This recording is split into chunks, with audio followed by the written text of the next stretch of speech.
The Orbit Permissions package was built to solve authorization for Meteor package developers. There are some packages around in the Meteor ecosystem that deals with roles and permissions, but none of them really take it from the perspective of the package developers. And later I'll show in more details why it's important to approach it that way. That package was developed by my company Meteor Spark for Tap Events, Chris' company, which also were very nice to open source it, like other packages that were written for them, like Tap18n. So that's a great contribution for the Meteor community. Thank you. Meteor Spark is a Meteor web consultancy and also Node.js consultancy. I'll talk a bit about the Orbit project itself, which aims to provide an open source content management platform for Meteor that non-developers will be able to use to either create applications or to modify existing applications very easily, like WordPress or Drupal. You don't really need to be a PHP developer in order to develop WordPress or Drupal. So this is the objective, to create something like that to Meteor. One of the building blocks of that project is the handling of permissions and authorizations. If you have a plugin that deals, for example, with the chat, and you want to prevent random user to remove messages, you want only the chat manager to be able to do that, you have to add the concept of permissions into the framework. So once package developers will go and develop their packages, they'll have this capability available in the framework. So the kind of users of the Orbit platform are the package developers, and that includes also the core developers of Orbit itself. App developers, which are those that in one hand develop their own app, but in the other know how to program, so they are somewhere in the middle between the package developers and the editors, which don't know how to code, but they're capable of maintaining a very, very good website. So that leads to a few needs from the package that deals with the authorization that I couldn't find good solution to in the Meteor ecosystem. There are, for example, the fact that permissions are defined and used in multiple packages.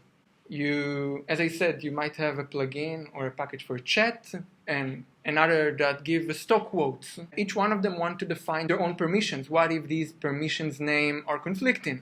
Okay, let's say that you can remove chat messages, but you can also remove mail messages. Okay, so you have to take care of the fact that there are many packages and each one of them needs permission and define them without really knowing what other packages define.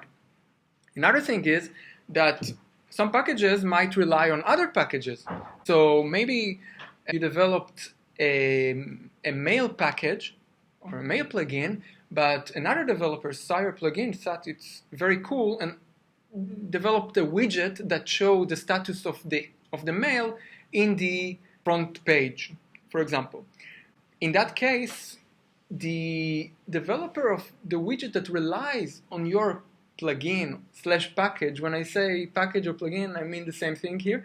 When he'll develop something that depends on your package, he will want maybe to use the permissions that you define, to say that if a user has a permission to read, then it's all right that he'll read the messages from the widget, for example. Another thing is that package and app developers should be able to set some predefined roles that they assume will be in wide use. So for example, let's take the chat example again. If we have a chat and chat has permissions like remove or edit messages, the one that developed this package might think that it will be useful to already combine all these permissions into a role. Let's call this role chat manager, because he assumed that most of the people that will use this package will also use such a role. The last thing is that project editors can add more roles to the system with any set of permissions. I'll remind that project editors are those that don't really know how to program, but they have a list of permissions that had been defined by all the packages in their app, and they maybe want to set a custom set of permissions and give it a name, give it and define it as a role. So, and I'll give an example about that later. So here's the structure of orbit permissions. It will hint already how all these things were solved. So we have permissions, we have package roles, we have custom roles, and we have another field in the user's collection that is now called orbit roles. Permissions in orbit permissions are not given to users directly, they are given through roles. Permissions are defined by the package developers, so they are defined in the code level and only there. Once you remove them from the code level, it's like you've undefined them. The same is for package roles, the roles that package developers define. But there is another kind of roles, which are the custom roles that are defined by the project editors, and they are saved to the database and are automatically published with the publish-subscribe mechanism to the clients. And each user can have roles that are either package roles or custom roles. Each user's roles are automatically published and known to the client. So Orbit Permissions package itself shipped with some permissions like delegate and revoke to delegate and revoke user roles, get user roles to query what roles other user might have, that's useful for admins, and to edit custom roles, to add custom roles to the system and to remove them. And it also shipped with predefined roles, with package roles in Orbit Permissions terminology. One special role, which is permissions admin. The one that has this role can practically do anything. And another role that covers all the permissions that I presented earlier, that is called permissions manager. So already in the Orbit Permissions structure itself, I use the capability that are implemented by it. So here is the API. In order to define package permissions, we register a permissions and package registrar, pass it the name of the package, and then we start to define permissions. So for example, in the chat app, I define remove message permission, edit message permission, appoint manager permission, and I define a package role that I named chat moderator that has only two of these permissions, edit message and remove message. Orbit Permissions wasn't designed only for package developers, you can also use it in your app. If you want to register some permission for your app, you just initiate a registrar without passing it a name. Okay, then I automatically know that this is a registrar for defining permissions in the application level. Now, this is useful for cases where the application developer, the one that know how to code and use Orbit Permissions and other packages, know in advance that some permissions from various packages will be used together, and he wants to give them a name without having the editor to define them. The editor won't need to define them. They will be hard-coded to the code itself. So in that example, I define an application permission which is called approve accounts, and then I define a role that I call it site moderator.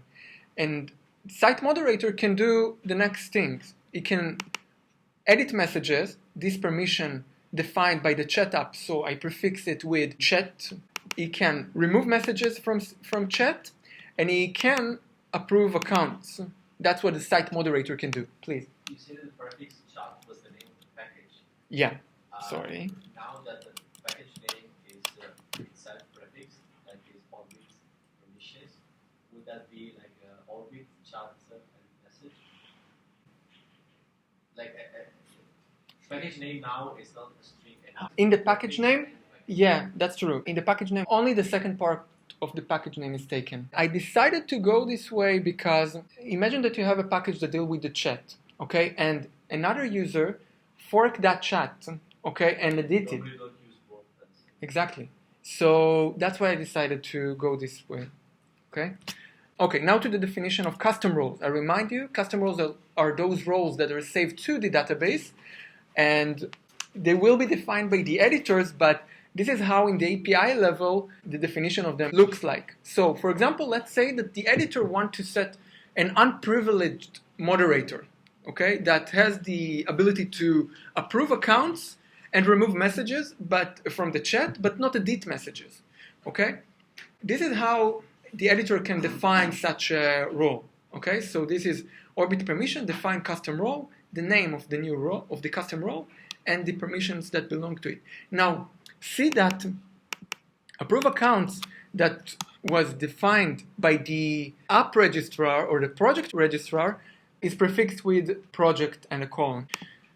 And then, in order to undefine a custom role, you just call undefined custom role and the name of the role you want to undefine. Now to delegating and revoking roles.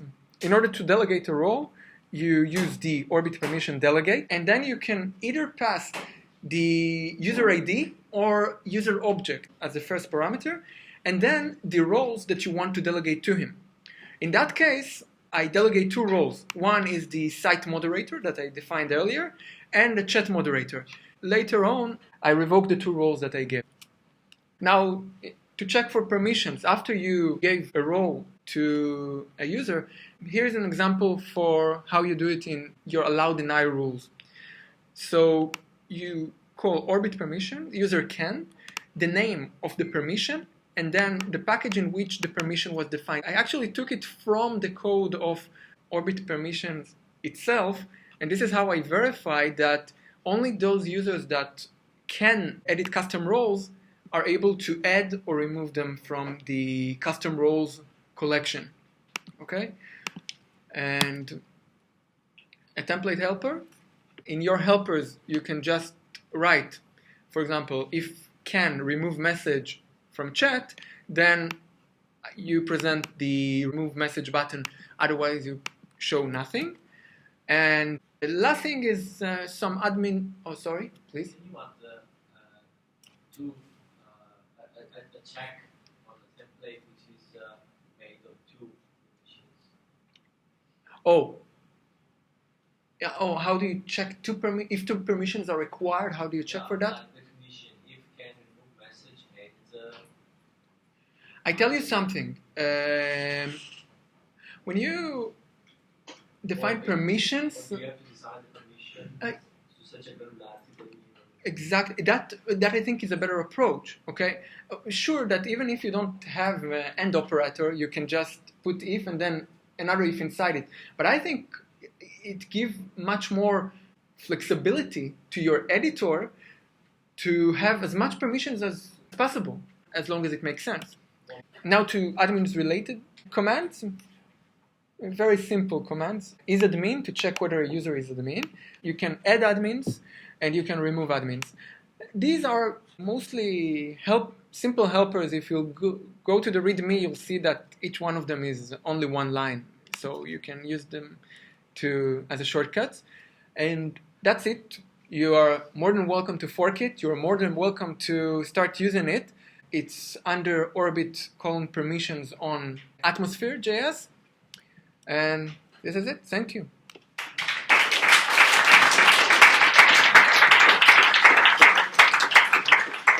Thank you. Now we're going to jump into some lightning talk.